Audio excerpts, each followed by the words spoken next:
சாம்பு இதெல்லாம் போட்டுக்கிட்டு இருக்கும்ல, அந்த காலத்துல நீங்க வந்து சாம்புக்கு பொழுது என்ன பயன்படுத்துனீங்க? சீவக்காய் வாங்கி வெந்தயம் சீவக்காய் ஊற போட்டுறது, ஊற போட்டு இதுல ஓட்டு ஆட்டுறது. சீவக்காவையும் மொத்தமா பவுடர் இல்லாம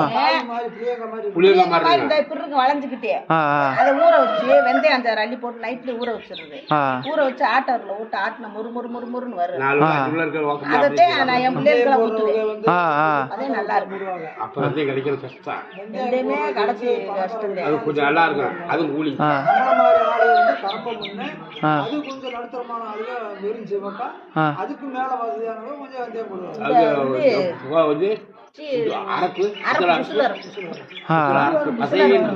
அது வந்து இலை தானே